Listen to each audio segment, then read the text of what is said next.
नमस्कार. रंगमुद्रा थिएटर फाउंडेशनतर्फे मी सुनीता बोडस सर्वांचं मनपूर्वक स्वागत करते. आज मी पुन्हा एकदा सौ विदुला जोगळेकर यांचा एक लेख सादर करणार आहे, ज्याला कहाणी घर घर की म्हणता येईल अशी ही गोष्ट आहे आणि प्रत्येक गृहिणीला अगदी आपलासा वाटेल असा हा लेख. याचं शीर्षक आहे न केल्याने. दरवेळेला मीच का म्हणून करायचंच नाही. आज आपण करतो म्हणून कुणाला त्याची किंमत नसते आणि आपण मात्र मरत राहतो. माझं घर, माझा संसार असं म्हणत मला केलंच पाहिजेचं पालुपद मिरवत राहतो. आज तिच्या मनाने पूर्ण असहकार पुकारला. मग देहाला भागच पडलं गुपचूप बसून राहणं. मनातल्या मनात तणतणत तिने सोफ्यावर बसखण मारली. आपण करत असतो म्हणून सगळं सुरळीत चाललेलं असतं. 2 मोठ्या जाळ्या भरून खरकटी भांडी ओथंबून वाहत होती. बाईने 4 दिवसांची दांडी मारलेली. पहिले 2 दिवस तिने एका भरात भांडी घासून पुसून घेतली. एवढंच नाही, तिच्यापेक्षा आपण किती कमी साबणात जास्त स्वच्छ भांडी घासतो याचं कौतुकही मनोमन करून घेतलं. क्षणभर तिला काढूनच टाकावी, तशी सारखी दांड्या मारत असते हा विचारही मनात चमकून गेला. पण क्षणभरच, कारण आज येऊन गेलेल्या पाहुण्यांच्या सरबराईतून झालेली दमणूक. वाटलं घासली भांडी आपण, पण कुणीतरी आपण होऊन जागेवरती भांडी लावतील तरी. छे, हवं तसं भांडं काढून घेत सगळेजण वेळ भागवून घेत होते. तिच्या लक्षात आलं होतं ते, आणि बघता बघता तिचा पारा चढत गेला. दुर्लक्ष करता करता सारखं लक्ष तिकडेच जात होतं.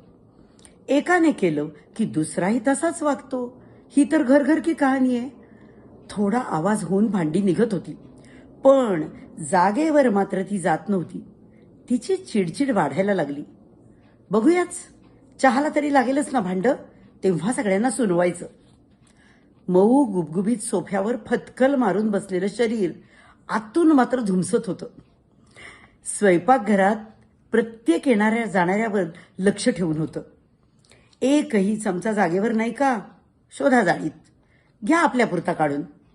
पाणी प्यायची भांडी सगळी घासायला गेली का? भांडी थोडी वर खाली करत कुणी काढून घेत होतं. नकोसा वाटणारा तो भांड्यांचा आवाज तिच्या हट्टीपणात अजून भर घालत होता.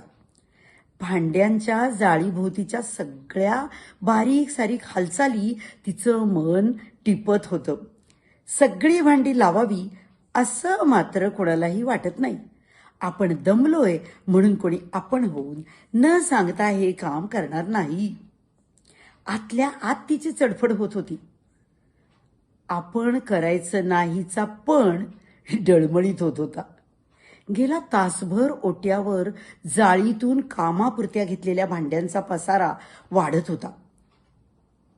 वाढू दे किती वाढायचा तो, लावायची नाहीतच. ती लक्ष टीव्हीवर केंद्रित करू बघत होती, पण ते मात्र फिरून फिरून पुन्हा ओट्यावर. चाणाक्ष नवरोबाच्या नजरेतून तिची उद्विग्नता लपली नव्हती. चहाची वेळ होऊन गेली तरी हालचाल नाही. मी करू का चहा? त्यांनी कोंडी फोडायचा प्रयत्न केला. तुला हवा असेल तर कर, शब्दांशिवाय तिची नजरच बोलली. अगं, चहाचं भांडं कुठे आहे? इथे जागेवर दिसत नाही. तिने जाळीकडे बोट दाखवलं. बापरे, एवढ्या उतरंडीतून शोधणं अवघडच की गो. तू असं कर, तू काढून दे, मी दूध काढतो तोपर्यंत फ्रीजमधून.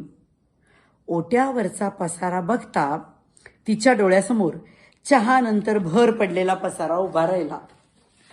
आता मात्र तिच्या मनाने कौल दिला. तुला उठलंच पाहिजे बाई, त्याशिवाय काही इथं नीट होणार नाही. न करण्याच्या विकल्पातच करण्याचा संकल्प दडलेला असतो.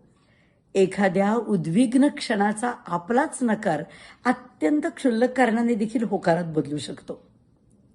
कारण कितीही त्या गोष्टी किंवा कामापासून आपण लांब जायचा प्रयत्न केला ना, तरी मन तिथेच घुटमळत राहतं.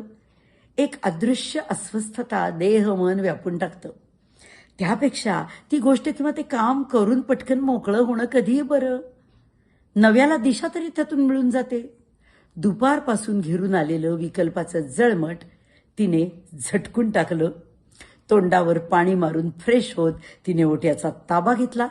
काही मिनिटात ओटा नेहमीसारखा झकपक आवरून सावरून तिच्या कमरेला मिठी घालायला आला.